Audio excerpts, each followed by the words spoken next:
இந்த பிரபஞ்ச விதி இந்த ரூல்ன்றது அவங்க ஒர்க்கை அவங்க பார்த்துனே இருப்பாங்க. இடையில நமக்காக தான் நம்ம போய் நிற்கிறோம் இறைவன்கிட்ட. ம்.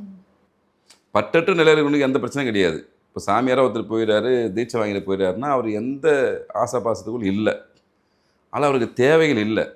ஆனால் அவருக்கு கிரகங்கள் அவருக்கு ஆட்டி வைக்காது. பஞ்சபூதம் அவர்கிட்ட வேலை செய்யாது. இங்கே பிரச்சனை அதுதான். அவர் ஆக்சுவலாக எல்லாத்தையும் விட்டாருன்னா கிரகங்கள் வேலை செய்யறதுக்கு வாய்ப்பு இல்லை. ஒரு விஷயத்தை நீங்கள் ஆசைப்பட்டு நோக்கி போகும்போது தான் கிரகங்கள் வேலை செய்யும். அதுக்கும் விதிக்கப்பட்டிருக்கணும்.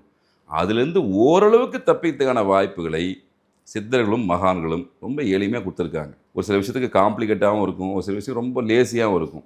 இப்போது இந்த கணவன் மனைவி சார்ந்த விஷயங்களில் இருக்கக்கூடிய விஷயத்தில் நமக்கு அனுகூலமாக ஒரு தெய்வம் எது அப்படின்னு பார்த்தீங்கன்னா, நம்ம நந்தீஸ்வரர், நந்தி பகவான். இந்த கணவன் மனைவிக்குள்ள எவ்வளோ பெரிய இஷ்யூவாக இருந்தாலும் அதை தீர்க்கக்கூடிய வல்லமை நந்தி பகவானுக்கு உண்டு. இந்த வாய்ப்பு நிறைய பேர் கிடைக்காது. இப்போ நான் சொல்லக்கூடிய பரிகாரம்ன்றது பிரதோஷ நாளில் பிரதோஷ வேளையில் நந்தி பகவானுடைய காதில் போய் இந்த விஷயத்த சொல்லணும்.